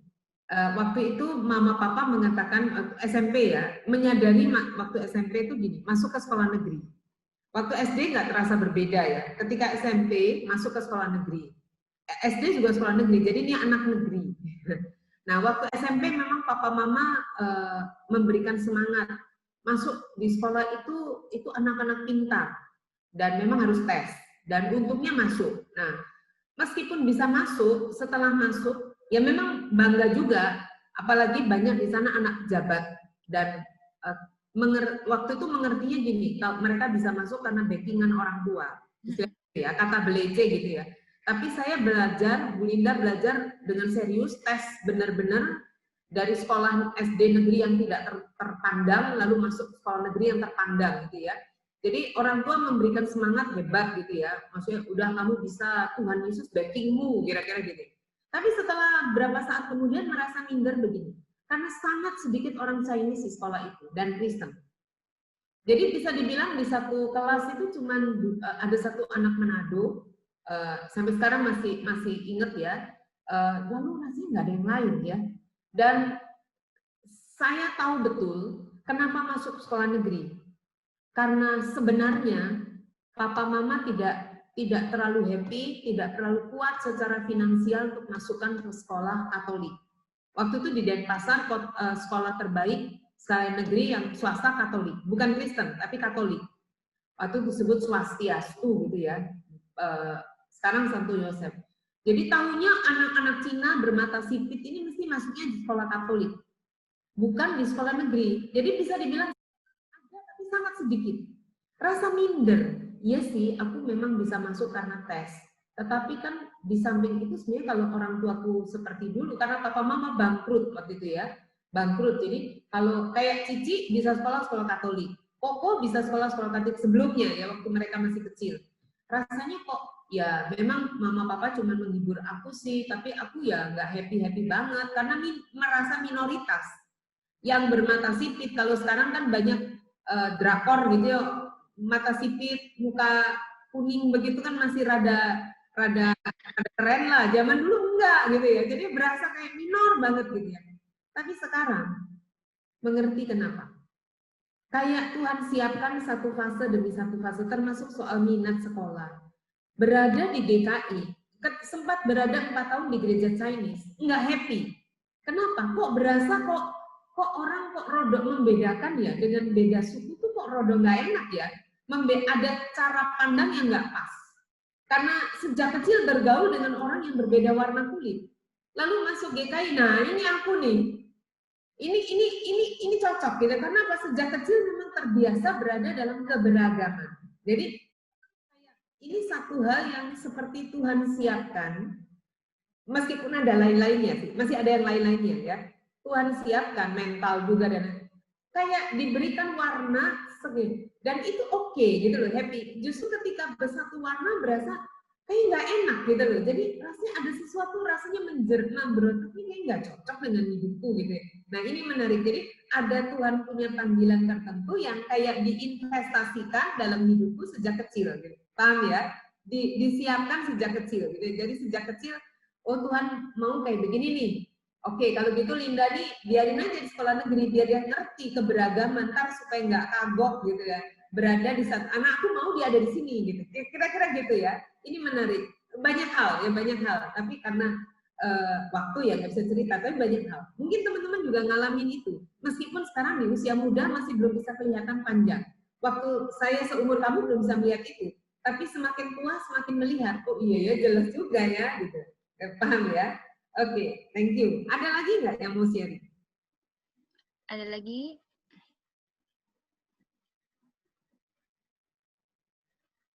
Kayaknya nggak ada yang open. Kalau tidak ada, kita berdoa. Ini mau cerita. Oh, siapa nih? Mungkin tanya yang sudah senior-senior nih, Bu. Oh iya. Kalau saya sama kayak Bu Linda, Bu, kayak menjalani tapi belum lihat apa hasilnya gitu, Bu. Jadi belum bisa cerita. Nggak apa-apa. Tetap aja percaya, tetap taat, tetap positif.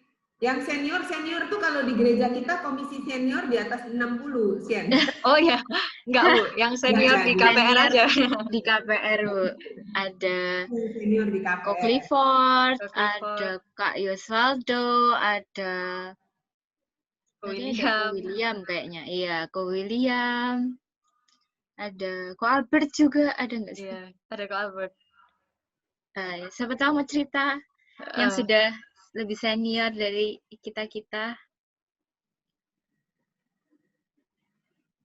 Mana nih suaranya?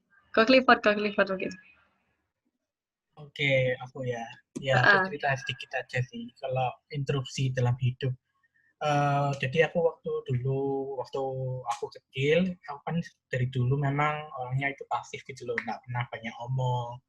Kalau di sekolah ya banyak dieme gitu, temannya nggak banyak, soalnya ya lebih suka menyendiri gitu.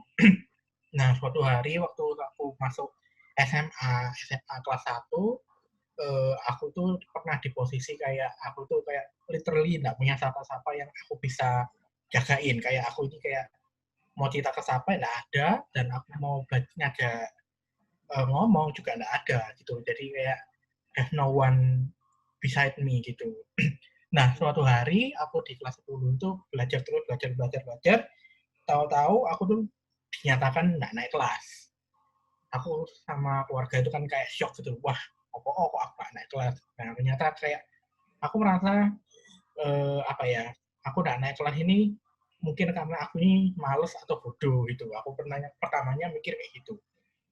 Ya wes, aku menerima kenyataan bahwa kayak aku ini mungkin orangnya kurang bisa belajar lebih gitu.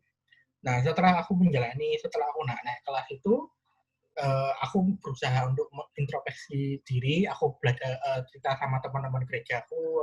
Di situ waktu itu ada Ko Brian Gamaliel. Aku cerita kalau aku ini terpuruk gitu loh, maksudnya aku nggak naik kelas dan aku berusaha untuk berubah. Di situ Ko Brian itu ngomong sama aku kayak gini, ya kamu coba sekarang mulai cerita-cerita sama Tuhan, kamu starting dari sekarang, mulailah saat teduh kayak gitu.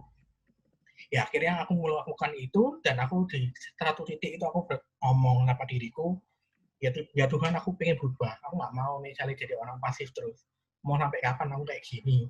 Kalau misalnya aku pasif terus, ini aku yakin nanti kedepannya akan malah bahaya gitu.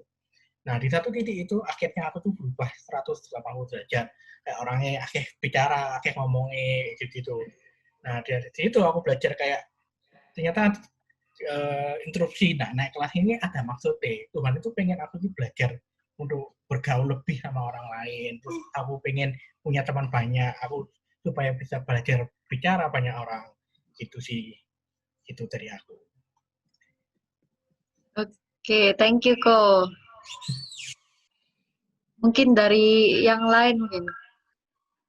Koyos. Ada nggak Koyos sharing?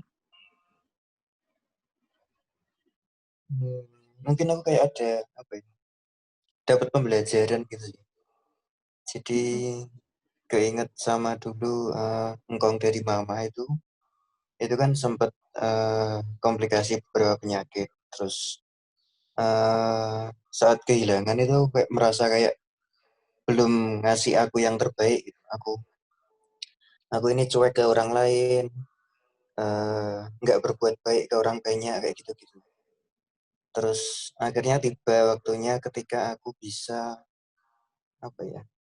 untuk donor darah sih. Jadi aku kayak inget kalau engkongku itu dapat donor darah dari orang yang nggak kenal. Ya dari situ sih aku pengen berusaha untuk berbuat baik ke orang yang nggak kenal juga lewat donor darah secara rutin kayak gitu. Iya. Karena ada pengalaman kakek ya, Koyos, yang sakit.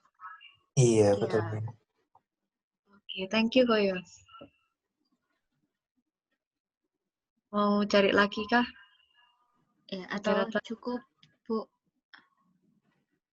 Cukup? Ya, boleh cukup, Bu. Boleh ditutup. Kita berdoa sama-sama ya. Iya. Berdoa gimana? Langsung Bu Linda atau? Iya, Bu Linda aja nggak apa. Kita berdoa ya. Tuhan, apapun pengalaman yang kami alami dalam hidup ini, kami percaya Tuhan tidak lepas dari pengetahuan Tuhan. Kami mohon Tuhan berikan kepada kami hati yang rela untuk tetap menjalani kehidupan kami dan melihat di setiap sisi hidup kami, di setiap perjalanan hidup kami ada Tuhan. Sehingga kami tak pernah ragu untuk percaya dan bersedia taat, berjalan bersama dengan Tuhan, mengambil banyak berkat dari setiap proses, meskipun tidak selalu kami sukai. Mungkin hari ini kami belum mengerti sepenuhnya, tapi kami ajarkan, kami percaya bahwa rancangan Tuhan adalah rancangan damai sejahtera dalam seluruh kepenuhannya. Dalam nama Tuhan Yesus kami percaya. Amin. Ya, serahkan pada Irene. Terima kasih Bu Linda untuk firman-Nya. Ya, teman-teman, ada beberapa pengumuman dan pertama-tama kita bisa kasih persembahan.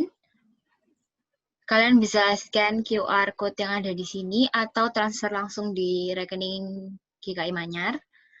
Atau nanti kalau misalnya nggak mau transfer, bisa masukin di amplop, kita bawa saat gedung gereja sudah bisa dibuka kembali. Sambil tunggu kita kasih persembahan, teman-teman yang mau didoakan bisa chat di kolom di chat Zoom, atau kalau nggak mau yang lain tahu bisa chat langsung di chat private ke Bu Linda. Silahkan yang mau didoakan, mungkin tentang sekolah, UAS, atau tugas-tugas yang mungkin tambah banyak, bisa chat di kolom chat Zoom. Aduh, iya gitulah.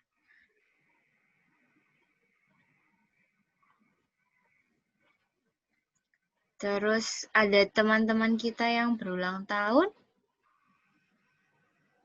Oh, iya, TIP juga. Nah, ya. Jadi minggu depan kita ada TIP. Jadi datang ya teman-teman hari Sabtu jam 7 malam.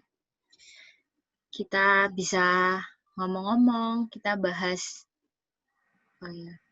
kita bahas banyak hal di TIP juga, yang mau sharing, yang mau cerita-cerita, gitu. Terus ulang tahun?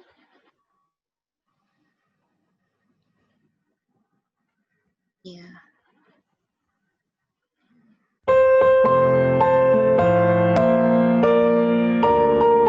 Selamat ulang tahun, Benedict, Monica, Kak Eno, Jack, William, dan Andri. Ada di sini nggak ya orang-orangnya? Benedict ada. Selamat ulang tahun, Ben.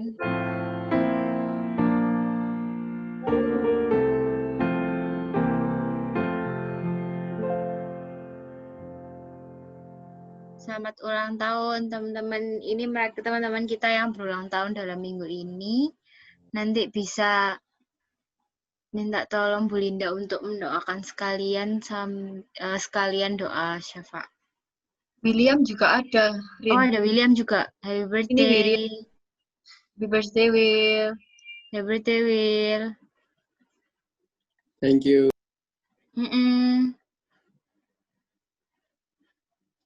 Aku coba catat yang ulang tahun ya.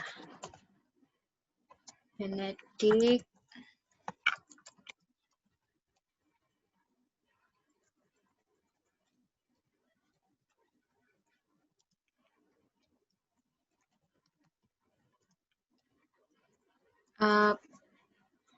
Ya. Bu Linda boleh tutup doa syafaat.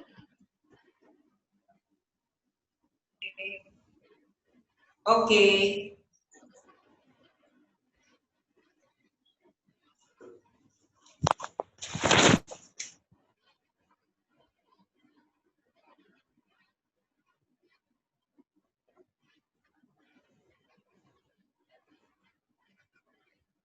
Bu Linda di mute, Bu.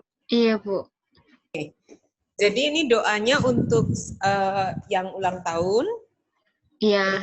Apalagi? Untuk ini ada yang berdoa, minta tolong didoakan tentang tugas, ulangan, terus tes-tes untuk lomba gitu, Bu. Terus ini juga Jen biar nggak stres menghadapi tugas yang banyak, Bu. Oke. Cuman tadi nggak bisa nututi membaca di yang ulang tahun ya, Bu. Ini, Bu. Yang ulang tahun ada, saya chat di Zoom lagi. Benedict, Monica, John Eno, Jack, William, dan Andre. Oke. Ya, yang tadi khusus doa khusus itu? Yang doa khusus tentang sekolah, tugas ini saya chat lagi ya, Bu. Banyak yang mau UAS, Bu. Ada yang mulai 2 minggu lagi. Apakah perlu disebutkan namanya? Nggak apa-apa sih, Bu. Keseluruhan aja. Ya, oke ya. Ini khawatir habis, tak ganti ke handphone aja ya? Iya, Bu. Sik. Tadi pakai 2, suaranya tabrakan. Iya. Oh, menggema ya, Bu ya? Tak matikan aja yang ini ya. Iya, Bu.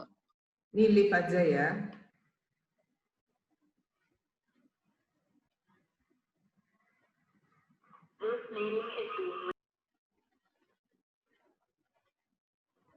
Bisa terdengar? Bisa, Bu. Bisa, Bu. Yuk kita berdoa ya. Tuhan, kami bersyukur untuk pagi hari ini. Kami boleh belajar merenungkan hidup kami seperti yang Tuhan inginkan. Biarlah kami semakin mengerti apa yang terbaik dalam hidup kami. Saat ini kami mau berdoa Tuhan untuk saudara-saudara kami yang berulang tahun. Kami berdoa untuk mereka, Tuhan tahu satu persatu. Kiranya Tuhan boleh menolong Tuhan boleh memberkati jalan hidup, rencana, impian masa depan, Tuhan boleh memberkati. Meskipun di sana sini mungkin kami khawatir akan apa yang terjadi di hari esok, tapi biarlah setiap kami boleh melihat dengan jelas tangan pertolongan Tuhan, asalkan Tuhan bersama dengan kami. Kami berdoa untuk saudara-saudara kami yang akan menghadapi ujian akhir, juga lomba, banyak hal yang ingin kami raih dalam hidup ini. Tapi di atas semuanya Tuhan mampukan kami tetap melihat bahwa semua itu hanyalah alat untuk mencapai tujuan Allah dalam hidup kami. Terima kasih Tuhan, berkatilah setiap kami tanpa terkecuali. Satu persatu kami. Dalam setiap pergumulan kami, dalam setiap kerinduan kami, kiranya Tuhan memberkati.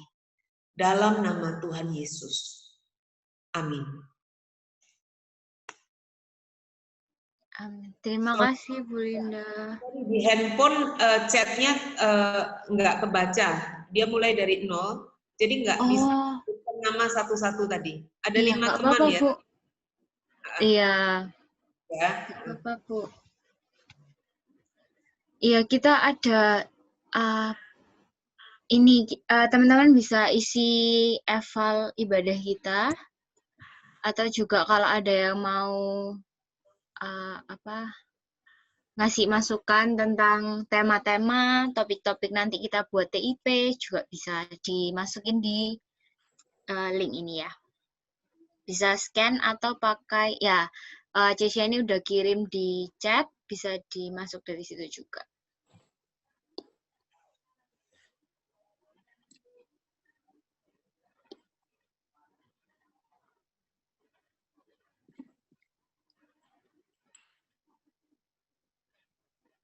Ini teman-teman yang belum open kamera, boleh open. Kita mau foto bareng dulu.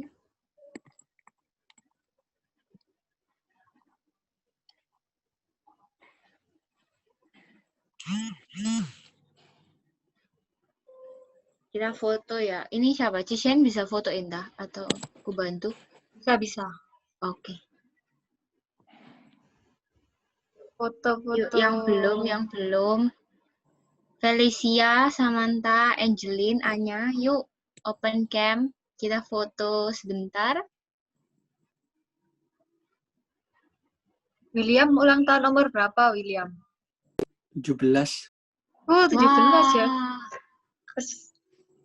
Kapan hari pertama ketemu William itu masih lulus hari tunas, padahal udah 17. Iya. Mana yang Anya, Samantha, yuk open cam bentar, kita foto dulu.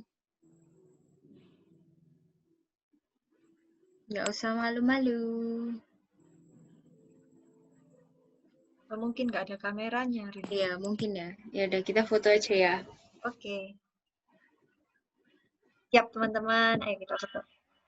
1, 2, 3. Oke, sekali lagi ya. 1, 2, 3. Udah, oke. Makasih teman-teman. Makasih. Terima kasih. Thank you guys. Happy Sampai Sunday. Terima kasih. Sampai ketemu minggu depan ya teman-teman. Sampai di TIP. Terima kasih. Ya, makasih ya Bu Linda. Sama-sama. Tuhan berkati. Ya, Tuhan berkati. Tuhan berkati. Ya. William kok masuk lagi? Siapa? William masuk di waiting room. Oh iya, tak taruh waiting room. Oh, BD. Oke. Terus ini langsung rapat ah? Makan cek loh. Aku mau makan ya wes, nggak apa-apa. Ya wes. Setengah 12 ya. Setengah 12 nggak ya. Sido pergi kok. Oh ya. Apa Nggak Sido? Ya, rapat. Aku pokoknya kunci ngomong rapat dari jam 1 toh. Aku jam 1 tuh ada kerja kelompok lagi. Ya wes, pas toh berarti. Iya, makanya. Nggak apa-apa, kita selesaikan cepat. Wis tak selesai ya. Iya, makanan spesial. Ngomong tok meso jatuh jagoan. Oh ya wes. Nah, temanmu itu sekolah di Lombok, orang asli Enggak. Lombok. Arek UKP ngono toko Lombok nak kesini. Arek konsum. Walah, Ana lah kak perempuan. walah, rek panitia tah. Iya. Aduh, hari ini luan kacau, sorry ya guys. Gak Saya gak siap settingnya. Santung iki. Komputerku tadi pagi kayak tulisannya ribut kayak gitu. Terus kayak walah, gak ngerti aku harus apa nih. Waduh, tak paham begituan. Tak gitu. Widya, tolong kontak Widya. Oh iya. Jam Ya wis mari gereja atau enggak deh?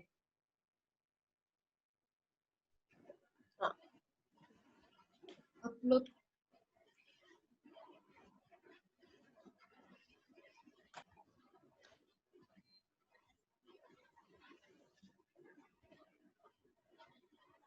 Ya apa Rin, kamu Rin? Apa aja? Ngencret atau apa? Gak tahu, aku tuh kan yang mari sakit itu tuh. Terus perutku sampai seterusnya gak enak terus gitu loh, Joy. Gak enak itu ya apa Rin? Maksudnya kayak mah kadang mules tapi nggak bisa keluar. Kayak gak enak gitu, kayak senep gitu nggak? Iya. Kayak penuh tah perutnya. Gak tahu ya, kayak gak jelas, Cey. Ya, tapi kamu gak ke dokter sama sekali, Rin? Gak, Cey. Soalnya aku malas. Dan minum ya. Semoga lah ya. Masuk online ini sampai kapan muntah, sumpah. Kesel. Apa? Sampai kapan muntah kan nek masuk online ini. Hampir jam aja nih sehari. Ya suwe. Benernya gak sesuai iku sih, kayak capek lho mbok. Capek lah ya orang kayak gini tuh duduk tok, aduh. Ya mek duduk tok. Acara online kabeh mana? Stres aku. Iya. Iku sing bosan. Airin kok masuk mek yo? Hah? Kamu masuk toh acaramu? Atau online? Acara kamu ngomong apa itu, ya? sing apa? Oh, itu soalnya toh harus ke kampus ngetik bareng soalnya, ngetik video. Oh. Jadi harus ke kampus. Enak sudah kayak aku gak oleh loh sampai di kampus itu. Izinnya sama tak, Beb. Sampai stres aku. Ya coba tak. Luar sek ben aku iso ngono record deh. Oh iya, YouTube-nya cek live loh, Cek. Makanya. Ih, gaptek loh, sumpah. Pakai OBS itu ya apa sih cara ben bisa deh aku kayak pindah ngono. Bapak kayak aku kan Bapak ya, iki poster awalnya terus aku kayak mau tak ganti countdown. Nah, iku tuh kayak mesti tak iku sing tak hide. Masuk no, Cek. Windows sequence. Heeh. Sequence. Buat sing di kiri bawah. Apa namanya aku lupa. Di kiri itu. Sequence apa? Kiri sin. Heeh. Jadi persatu dimasuk no se kayak disiap no se terus tinggal di switch gitu loh. Sin atau sin. Ada dua. Jadi ada sin 1, sin 2, sin 3, sin 4, buat sin baru ya. Oh, jadi satu sin itu isi satu. Satu iya foto. Gitu, aku gitu. Kayak PPT, satu sin satu slide. Siap no se. Iya.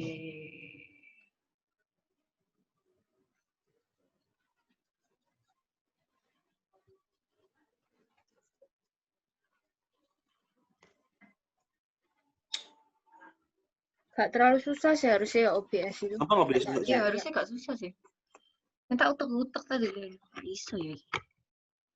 Kayak gak biasa ya. Ya, mesti tahu sih ae, pokoknya tahu awal-awalnya sih. Tidak iso. Yoi. Aku hanya mengamati juga kok. Kalau mau suruh aku ya gak iso. Harus diutek-utek. Iya. Aku nggak tahu apa. Aku MOB wis pakai itu. Oh, MOB pakai itu. Aku itu loh kayak masa gak tahu ya apa. Tapi kayak accountku tuh kayak ke-lock out kabeh, termasuk sing kemarin IG crash like itu ya ke-lock out. HP. Oh. Ya bisa nyambung ke Facebook ya, aku bingung. Terus aku tanya ke Richard. Suruh ke Richard sih nyambung no. Lo harusnya lah IG-nya wis disambung ke Crash Like harusnya aman sih. Tapi Tapi iku apa namanya? Dia itu